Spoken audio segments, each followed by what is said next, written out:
Dear learners, এবার আসা যাক এমন একটি গাণিতিক সমস্যায়, যে গাণিতিক সমস্যাটি খুবই কমন একটি গাণিতিক সমস্যা। এই সমস্যাটি বিভিন্ন ধরনের চাকরি পরীক্ষাতে এসে থাকে। দেখে অনেকটা সহজ মনে হলেও আমরা যখন করতে যাই প্রায়শই আমরা এটাতে হিসাব করতে গিয়ে উল্টাপাল্টা করে ফেলি। দেখা যাক এবার আমার মতো করে বা আপনাদের ধারণার সাথে আমার ধারণাটা মিলে কিনা। চালের মূল্য 20% বৃদ্ধি পাওয়ায় 750 টাকায় পূর্বাপেক্ষা 5 কেজি চাল কম পাওয়া গেল। 1 কেজি চালের পূর্ব মূল্য কত ছিল? তাহলে এইখানে কিন্তু পূর্ব এবং বর্তমান মূল্য এই বিষয়টা মাথায় আমাদের কিন্তু সুন্দর করে ঢুকে নিতে হবে। চালের মূল্য 20% বৃদ্ধি পাওয়ায় এই কথাটার মধ্যে কিন্তু গাণিতিক সমস্যাটি 80% বিষয় লুকিয়ে আছে। এই 20% জিনিসটার কথার অর্থ কি? যে পূর্ব মূল্য যদি আমার 100 টাকা হয়, এটা কিন্তু আমার পূর্ব মূল্য। কারণ আমাদের সাধারণত যাই বৃদ্ধি পায়, বৃদ্ধি পাওয়ার পর যে মূল্যটা হয় সেটা হলো বর্তমান মূল্য, আর যেটা থেকে বৃদ্ধি পায় সেটা আমার পূর্ব মূল্য। তাহলে আগে যদি পূর্ব মূল্য আমার 100 টাকা থাকে, সেটা 20%, তার মানে 100 টাকায় বেড়ে গিয়ে সেটার দাম হয়েছে, তাহলে সেটার বর্তমান মূল্য কত দিয়েছে? বর্তমান মূল্য কিন্তু সেটা হয়েছে 120 টাকা। বাস এতটুকু যদি এই গাণিতিক সমস্যাটা আমরা বুঝতে পারি, তাহলে কিন্তু আমাদের সমাধান করার কোনো ব্যাপার না। যে চালের মূল্য 20% বৃদ্ধি পাওয়ায় 750 টাকায় পূর্বাপেক্ষা, তাহলে 750 টাকায় পূর্বাপেক্ষা মানে কি? 750 টাকা কিন্তু বর্তমান মূল্য। যে বর্তমানে যে 750 টাকা দিয়ে আমি যে চাউল কিনছি, সেটা পূর্বাপেক্ষা, অর্থাৎ পূর্বের চেয়ে সেই টাকায় আমি পূর্বে যেটা কিনতাম সেটা আমি 5 কেজি চাল কম পাওয়া যাচ্ছে। তাহলে 1 কেজি চালের পূর্ব মূল্য কত? তাহলে আমাকে যেটা করতে হবে সেটা যে 750 টাকায় আমি এখন যে চাউলটা কিনতেছি, সেটা পূর্বে কত কেজি চাল কেনা পাওয়া যেত? সেটা কত টাকা হইতো? সেটা কিনতে পারতাম, সেটা আমাকে বের করতে হবে। তাহলে কিন্তু আমার এখানে বর্তমান মূল্য দেওয়া আছে, এখানেও বর্তমান মূল্য দেওয়া আছে। তাহলে এইটা সাপেক্ষে আমি যদি বলি যে বর্তমান মূল্য 100, এই বর্তমান 120 টাকার চালের মূল্য হলে পূর্বে ছিল কত টাকা? পূর্বে ছিল 100 টাকা। বর্তমানে 1 টাকা হলে সেটা পূর্বে কত ছিল? 100/120। যখনই আমি দেখব যে এই এককের পরিমাণ কমে যাচ্ছে, 120-এর জায়গায় 1 কেজি 1 টাকা হয়ে গেছে, তাহলে বর্তমানে আমার কত টাকার এখন চাউল? 750 টাকায়। তাহলে সেটা পূর্বে আমার কত ছিল?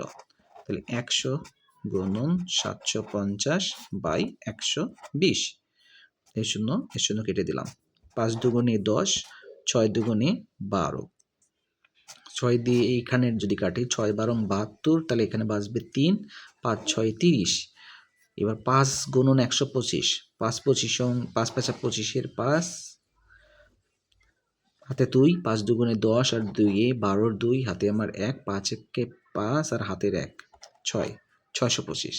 তাহলে দেখেন এই আগে এখন যেটা আমি 750 টাকা দিয়ে কিনতাম, তখন আমার 625 টাকা দিয়ে আমি সেই চাউলটা আমি কিনতে পারতাম। তাহলে এই যে দাম বেড়ে যাওয়ার কারণে 625 থেকে 750 টাকা হওয়ার কারণে আমি কিন্তু এখানে 5 টাকা 5 কেজি চাল কম পাচ্ছি।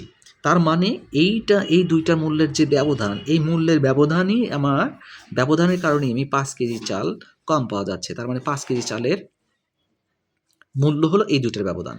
তাহলে আমি এখন লিখতে পারি যে 750 বিয়োগ 625 সমান সমান আমার কত আসতেছে?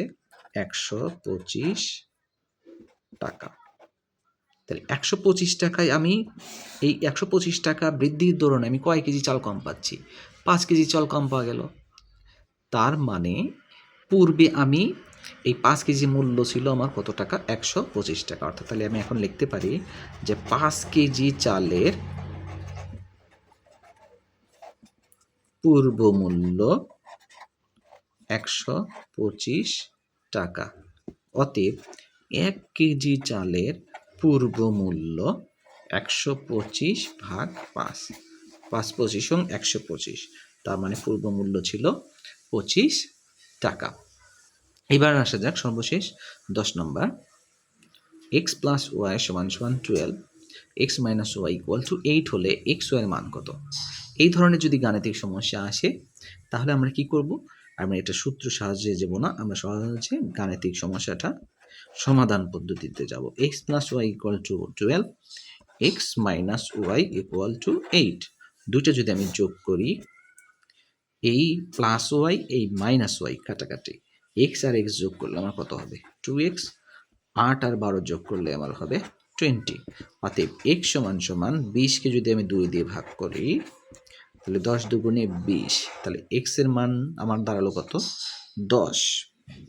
এই 10-এর মান আমি এখন যে কোনো সমীকরণে যদি আমি বসাই, x প্লাস ওয়াই সমান সমান কত দেওয়া আছে? 12।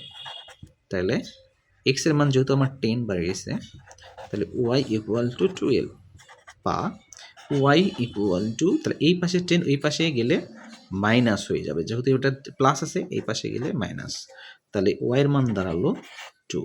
এখন আপনার দেখেন x এর মান 10, y এর মান 2, তাহলে x এর মান 10, y এর মান যদি 2 হয় তাহলে 10 আর 2 যোগ করলে সেটা আমার 12 মিলে যাচ্ছে। তার মানে আমার গাণিতিক সমস্যাটি সমাধান হওয়ার পথে আর কি। এখন আমার কিসের মান বের করতে বলছে? এক্স ওয়াই এর মান। তাহলে এক্স এর মান, এক্স আর ওয়াই এর মান, এক্স আর ওয়াই এখানে কি আকারে আছে? গুণ আকারে আছে। তাহলে এক্স এর মান হলো 10, ওয়াই এর মান 2, তাহলে 10 গুণন 2 ইকুয়াল টু 20। তাহলে 20 আমার এখানে কত আছে? বাস। এর পরবর্তীতে আমাদের আরও কিছু গাণিতিক সমস্যা নিয়ে হাজির হব, ইনশাল্লাহ আমার সাথে থাকবেন।